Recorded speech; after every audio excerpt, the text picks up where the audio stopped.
Welcome to End of the Fray, guys. It's hard to believe that we're in season 3. If you want to look at it that way, this is our second episode of this season, and we're looking at some passages of Scripture and how they might speak to us in regarding how we're supposed to get out and be a part of the community and reach our community with the good news. And so I want to look at Mark chapter 4, verses 3 through 8 for just a couple of minutes, and then we'll talk about some other stuff. But listen, behold, a sower went out to sow. As he sowed, some seed fell along the path, and the birds came and devoured it.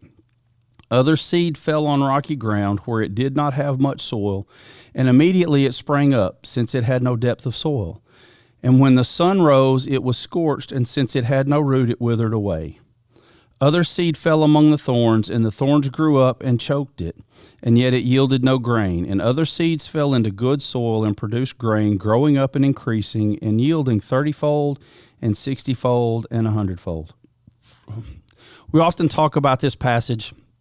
As preachers, we talk about it from the perspective of we're thinking about the soil and what kind of soil is your heart, and are you good ground? But Let's kind of look at it a little bit differently today. Let's think about it from the perspective of the sower, the person that's out sowing the seed. You know, we always want to be effective. That's always the question: is it effective? Are we accomplishing the mission? And are we being as effective as we can? And those are good questions to ask. But I just, as we look at this, the sower's just out. He's just out.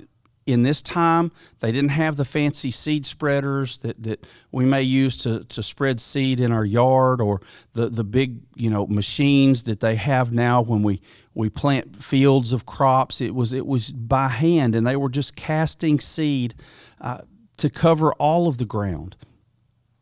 And so what if we look at it from that point of view and we recognize that we have to spread our seed wide? We can't just try to get just where it's going to be good soil. We have to risk that some of our seed is going to fall by the path, and the birds may eat it, or some of our seed's going to fall on ground, and we may see an immediate result that withers away.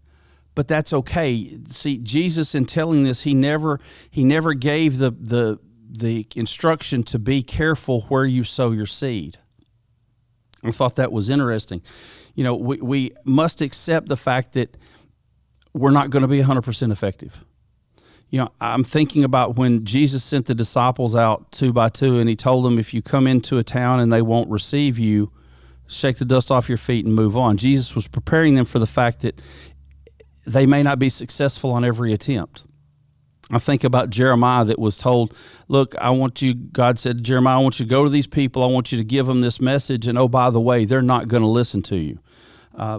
We have to be willing to risk that, because you never know. The other thing is we have to be sure we're not prejudging people. I don't know the condition of someone's heart when I have the opportunity to share with them or speak into their life. I don't know. It's not up to me to decide if I think they're good soil, and therefore because I think they're good soil, I'll give them seed. It's my job to spread the seed. It's your job as a Christ follower to spread the seed. We have to spread it wide. We have to cast, if you want to go to the fishers of men example, we have to cast a wide net. And we don't get to take it on ourselves to determine who we think is worth hearing the good news. We also have to remember we're not responsible for what happens to the seed once we spread it. If we spread good seed, then the rest is up to God. God says, the Word says, some plant, some water, but it's God that gives the increase. And we have to remember that, because you'll get discouraged. You'll feel like, I'm not making a difference. What maybe this program we have is not yielding the results that we want. So we need to be careful how we evaluate our programs. I think I talked in a previous episode about how we measure growth and how we measure effectiveness. We need to be careful and cautious of that. It is having a clearly defined objective of each program would be a good idea if you're a church leader evaluating programs. But this is not just for this instruction to Jesus talking there was not just for, he wasn't just talking to the disciples. It's not just for the church leaders. This instruction to spread seed, if you look at it that way, it applies to every Christ follower. You know, he told them, "Follow me, and I will make you fishers of men." Well, it's the same for us today. One of the guys I work with likes to say this: your salvation is not just for you. It's the fact that when Jesus called you to follow him, he called you to be a disciple, and a disciple should have three goals, and one's to be with the master, the other's to be like the master, and the third is to do what the master did. Well, our master made disciples. And so we're supposed to be making disciples, not of us, but of Jesus. And so, but we have to understand not everybody's going to want to be a disciple, but we don't get to determine that. So we have to be willing to take risks. Guys, we have to be willing to get creative.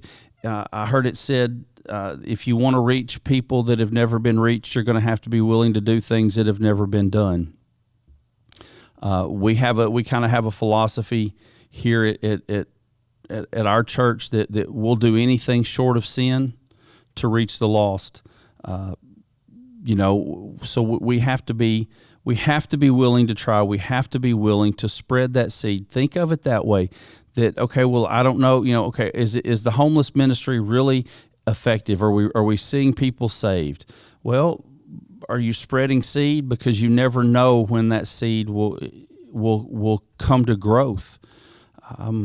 Obviously, we would all love to be a part of the harvest. We would all love to be the ones that are bringing in the harvest, but not everybody is going to be able to do that. Again, some plant, some water. You never know what role you're playing in that. So now I want to address this one thing really quick to the one that says, well, if God is in it, it will not fail. Yeah, that's not exactly true.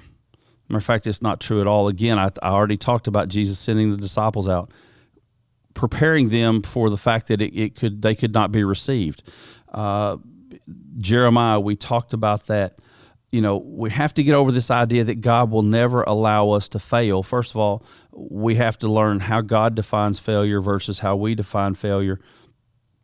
But we cannot let the risk of failure make us quit or hold back. You never know. Everybody that's ever tried anything for the first time is risk failure. And we have to be willing to do that because failure can be a part of the process.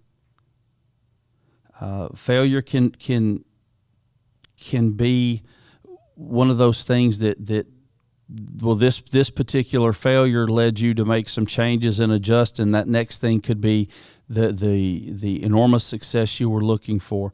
Remember that God works all things together for good. So even in our perceived failures from the point of man, God can use that and work that. So I challenge you today as a Christ follower to spread the seed of the gospel wide and trust God with the results. You don't have to it doesn't always have to be, I need to get through this gospel presentation. Sometimes it's just as easy as asking someone, hey, how can I pray for you today?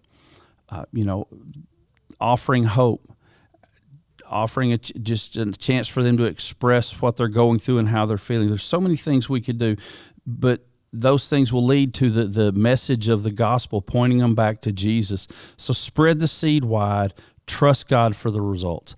Ask God to show you the people that he's put in your path for you to sow that seed. And then ask God to help you be creative in how you reach others.